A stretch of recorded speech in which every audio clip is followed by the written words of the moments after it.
เป็นน้ำกันใช้ประมาณนี้นะใช่หลักอยู่ดีมีแห้งความเจ็บบ่ได้ความไข่บ่มีหายโคตรหายไข้หายพยาธิโรคข้าผู้ที่ว่าจะดึงมาฮอดรอดผ้ามาถึงว่าจะให้อยู่ดีมีแห้งคือการให้มันโคตรเป็นข้าวให้หลังไปด้วยมันหลงมันดังรับให้แลนว่าให้ไปแลนว่าปัดเลยต่อไปคนจะได้เห็นความชุ่มเจ้าของว่าอย่างได้เป็นครับเขามาอยู่ข้าบจะได้เป็นข้าวว่ามาเยอะกว่าเยอะ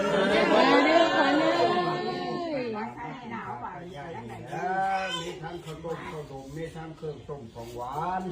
มีทั้งน้ำตาลน้ำหม่อยมีทั้งสอยผักหวานทั้งซุปแกงนี่แหละมีทั้งผักดูดีดูอาร์ตแต่นี่ต่อไปให้ชุมเจ้ามันคงกระโดดแก้มความเจ็บบ่อยได้ความไข่บ่อยมีหายโพยหายไข้หายพยาธิโรคค้า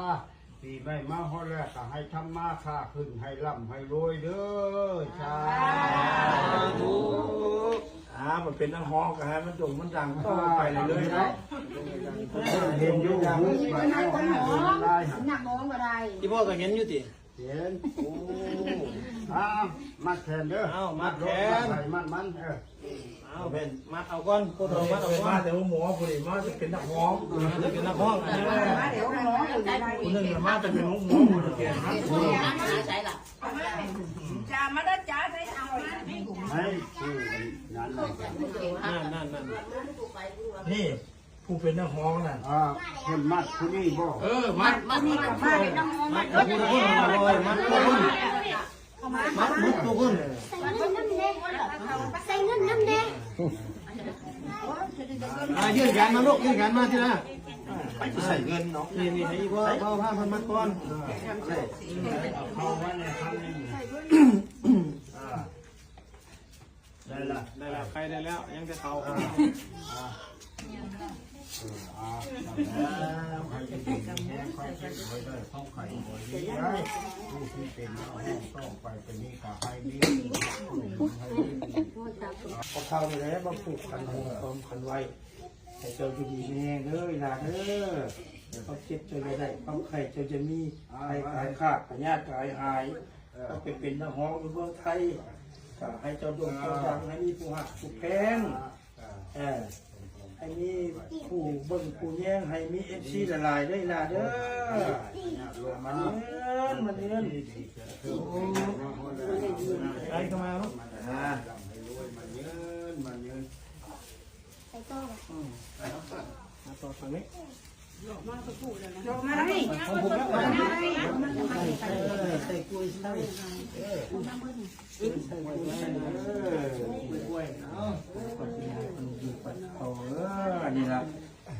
เอาเท่านี้ละเบอร์นี้ละเบอร์ละความเจ็บมือเจ้าไหลความไข่มือเจ้านี้ถ้ามันเป็นน้องอยู่เมืองไทยเรียนหนังสือมันเก่งเด้อมันเก่งอยู่เก่งเป็นที่พึ่งของบ้านของเมืองต่อไปหลายจะถูกระดับได้หลายเลย